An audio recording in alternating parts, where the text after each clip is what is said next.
Anyways, it's Brooks and Jessen here. There we go. 2-0 Brooks, and he's got nice control of Jessen's hips in the early going. Jack, we saw Brooks just utterly dominate, so quick, so powerful in that first duel against Indiana, as Jessen does manage to get an escape here, but goes right back down. Another reason you know it's Aaron Brooks is nobody in the country can combine the speed and power at 184 that Aaron Brooks has. That's why he's a national championship contender. It's not just one thing, he's got both. Absolutely. So after that takedown right on the edge, Brooks starts on top again.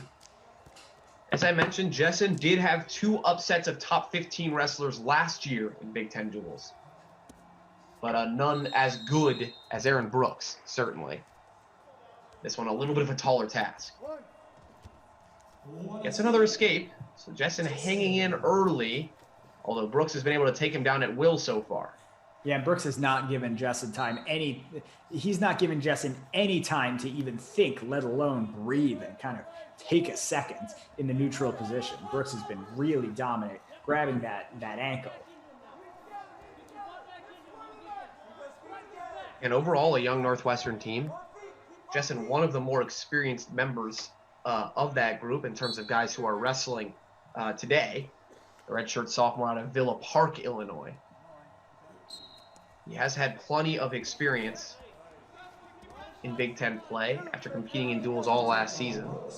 Finished last year with a 16-17 record as Brooks continues to control things. Just so dominant, Aaron Brooks. As he's about to get that riding time over a minute, where you would assume, Jack, it's going to stay for the remainder of this one. Yeah, certainly. So with how heavy Brooks has been up on top, and even when he's not on top, just his ability to just get there in a hurry. So far, Jessen has not been able to put up much of a fight. When Brooks has decided he's going to take him down, he's taken him down. Looking for an escape to close out this first period with at least a tiny bit of momentum. But right now, Aaron Brooks making it really difficult on Jack Jessen. Jessen doing everything he can, getting up to his butt, his knees, but Brooks with just a locking grip.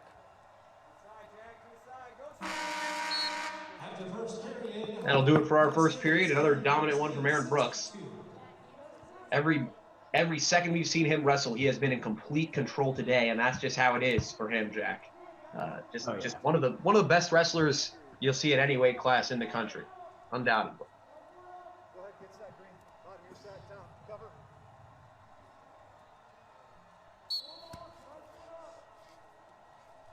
Just a sophomore out of Hagerstown, Maryland, which makes it all the more impressive just how controlling and dominant he is.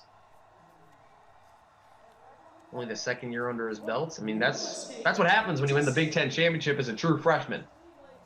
You're a dominant force. There's no doubt about it. And you just look at that dude and his arms, his shoulders. It looks like he is a redshirt junior or redshirt senior with his just insane build, and his speed and strength experience is really showing through despite only being a freshman plus 2 matches. Absolutely. And especially given that he didn't even get to compete in NCAA as his freshman year. Yeah, I mean, in that regard, certainly.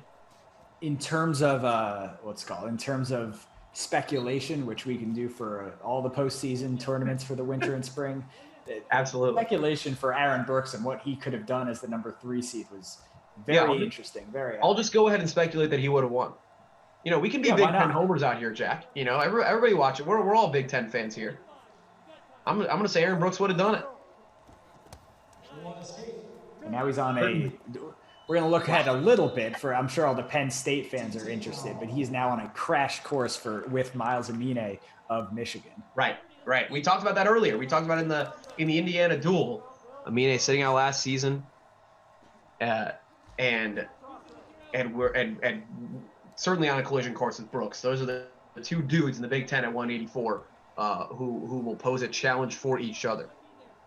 Last year, Brooks did suffer the one loss to Taylor Venz of Nebraska relatively early in the season, in only his third Big Ten duel of the year.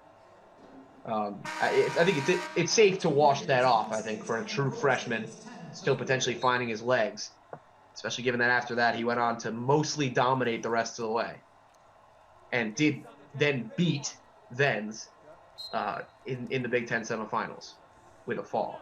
So,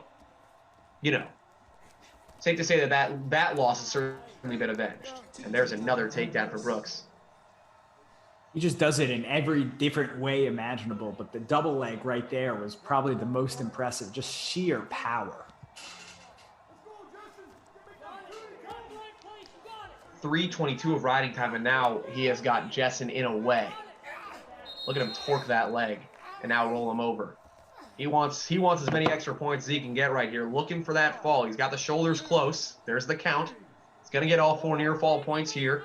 Going to be thoroughly in major decision territory. Looking to get a fall. If he lets him up, he could get a tech fall pretty much guaranteed, but he wants all 6 if he can get it. That shoulder is close. Look how close that referee is looking in.